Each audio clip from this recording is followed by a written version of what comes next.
first conceived the idea for this program in September of 2016, I had a definitive plan for each episode. That all changed on November 8th. What I did not conceive was that Donald J. Trump would be elected the 45th president. That changed everything.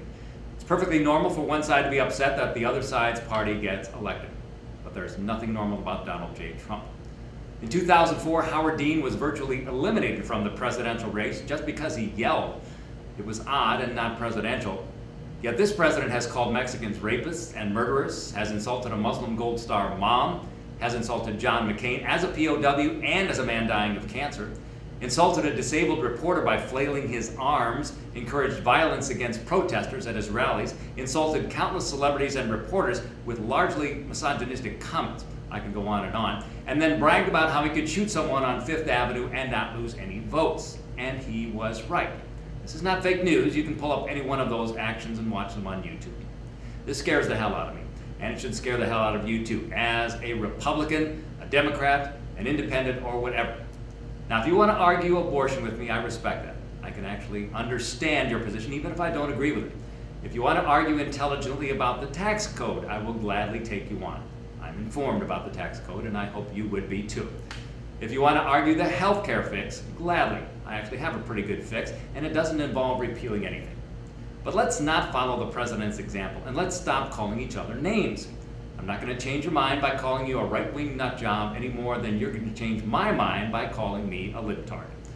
By the way, that doesn't hurt my feelings and doesn't make me angry. It's just disrespectful of the disabled, and that emulates your president. But if you want to engage in informed discourse, I'm your man. In actuality, if you're a staunch conservative, I'm not likely to change your mind anyway. So I guess I want to speak to you if you are middle of the road or just apolitical. And yes, my information is going to be biased. Unlike Fox, I will admit that. But I will use facts and I will not distort them. That I promise you. I encourage you to fact check me and challenge me. And that doesn't mean you shouldn't seek out information from other sources as well. I encourage that also. I'm well aware that everyone doesn't think like I do. Shop comparatively and then buy what fits you, what represents your ideals. Regardless of what you find, you should be informed. And I understand if you're not. This is a nasty business. Politics full of lies and deceit on both sides. So why should you care? Well, because someone like our current president should never have received a party nomination, let alone been elected. This is the result of a misinformed electorate. And as a doctor of mass communication, news is my business. I know how to vet it, and I know how to get to the truth if there is one. In fact, I'll tell you, Marco Rubio is probably the person I would have been most comfortable with from the Republican Party, even though I disagree with him ideologically, and he was largely made fun of, and unfairly, I thought. But most people only read the headlines, and the headlines did not make him look good. In future installments of this program, I'm going to talk about Hillary Clinton, what I know to be factual, what I know to be false, and what we're still unsure of. Now, you've been told not to trust the mainstream media because of their liberal bias, and that's what I want to address here quickly. There's a difference between a liberal approach to news and a liberal bias. On the first day of any news writing class, I will tell my students if they want to be reporters, they must not be white or black or Latino, they must not be a man or a woman, they must not be a Christian or an atheist, and they must not be conservative or liberal. Now, that's impossible, obviously, but being human is what injects bias into our thinking and into our writing. And being able to put those prejudices aside is what is meant by a liberal approach. One of the definitions of the word liberal is to be open to new ideas or behaviors or opinions.